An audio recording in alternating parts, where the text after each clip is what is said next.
लेकिन हमारा बेसिक तो 10 और 12 है, तो हमें कैसे मिलेगा? हमें ये एड पे कमीशन लागू नहीं होगा, लेकिन 25,000 सीटें बोल रहे हैं ऑल ओवर इंडिया में।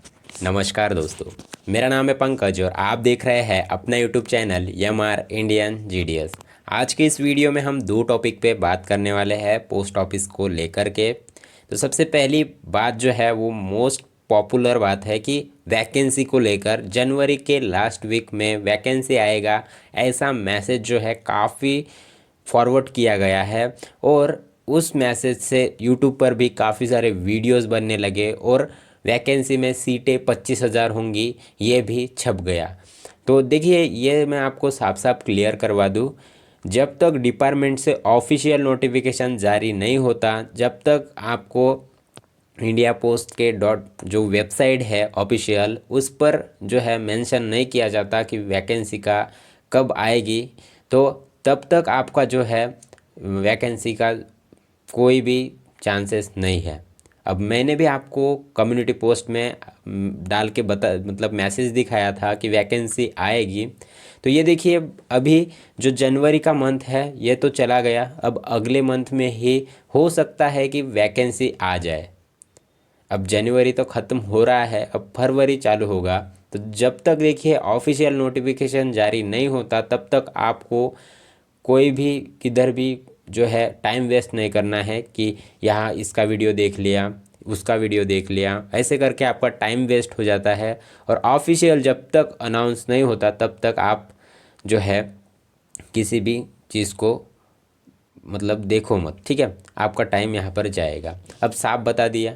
अब वैकेंसी में सीटें कितनी होंगी ये भी थोड़ा बताना मतलब मुश्किल ही है, क्योंकि ऑफिशियल जब तक नहीं होता तब तक कोई बता भी नहीं सकता। अब जो बताते हैं वो तो लॉजिक से बता देते हैं कि इतनी सीटें आएंगी। 25,000 सीटें बोल रहे हैं ऑल ओवर इंडिया में, तो हो सकता है 25 से ऊपर भी रहे, क्योंकि 25,000 बहुत कम है। 25,000 से ऊपर भी हो सकता है, रह सकती है सीटें, या उससे कम भी रह सकती है।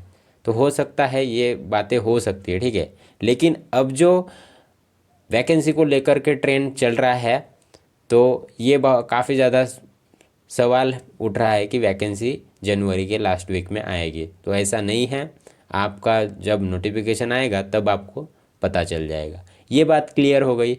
अब हाल फिलहाल में जो है 8 पे कमीशन को लागू किया गया है, मतलब वो तो अब मिलना स्टार्ट नहीं हुआ, वो 2026 में मिलेगा। लेकिन उसको जो है ऑफिशियली अनाउंस कर दिया गया है कि 8 पे कमीशन आपको मिलेगा सेंट्रल गवर्नमेंट को। अब स्टेट गवर्नमेंट को लेट होता है, वही रूल वो अप्लाई करते हैं।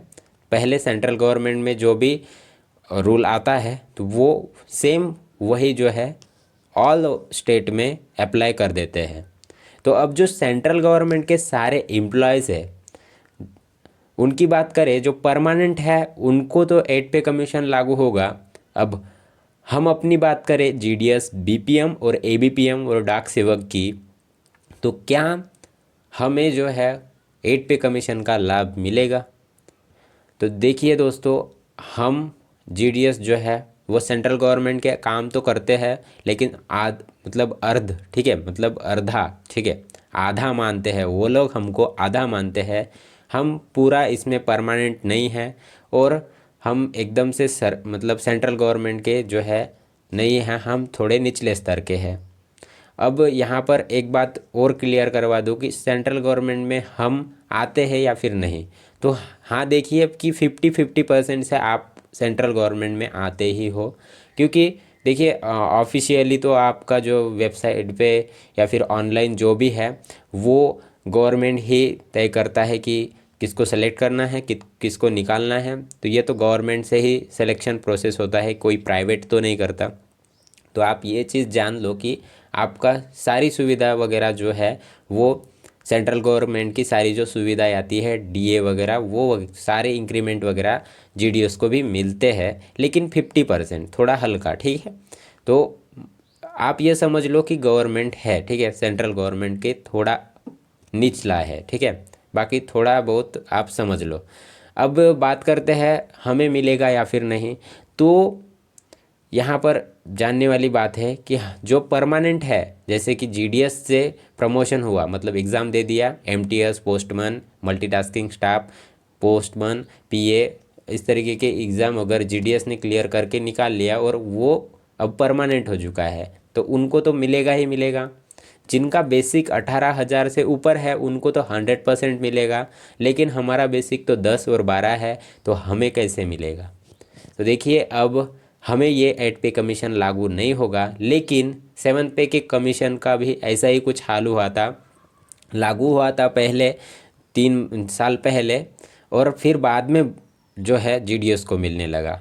2016 में जीडीएस को मिलने लगा 7 पे कमीशन। अब ऐसा ही कुछ हो सकता है, जब तक यूनियन आवाज़ ना उठाए तब तक जो है गवर्नमेंट खुद से जीडीएस को 8 पे कमीशन का लाभ नहीं देगी।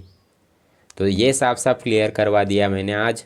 और हाँ, बाकी जो वीडियोस बन रही है कि 8 पे कमीशन जीडीएस को भी मिलेगा, तो हाँ मिल सकता है, जब तक यूनियन आवाज़ ना उठाए तब तक तो ना के बराबर ही है, क्योंकि गवर्नमेंट खुद से तो नहीं कहता कि इनको भी दे दो, क्योंकि गवर्नमेंट का भी लॉस होता है, ऐसा उनको लगता है। तो ये बात है, बाकी आप समझ लो कि आपको क्या देखना है और क्या नहीं देखना। बाकी अगर आपको जीडीएस में सिलेक्शन लेना है तो इस चैनल को सब्सक्राइब करके रखना। मैं ऑफिशियली मैं आपको बताता हूँ कि कितना सीटें रहेगा, कब वैकेंसी आएगा, ये सब मैं ऑफिशियली इसी चैनल पर बताता हूँ। तो इस चैनल को ज़रूर से सब्सक्राइब करके रखो। तो उम्मीद है आपको ये वीडियो समझ आया होगा। वीडियो समझ आया तो वीडियो को लाइक, चैनल पर नए चैनल को सब्सक्राइब ज़रूर करना। डिस्क्रिप्शन में मेरे दूसरे चैनल का भी लिंक है, जिस पर मेरे 5,000 सब्सक्राइबर्स है और अच्छा खासा अर्निंग भी कर लेता हो, तो उस पर भी आप जाकर देख सकते हैं। अगर आपको अच्छा लगे तो सपोर्ट कर देना। तो चलिए मिलते हैं नेक्स्ट वीडियो में, तब तक के लिए बाय बाय।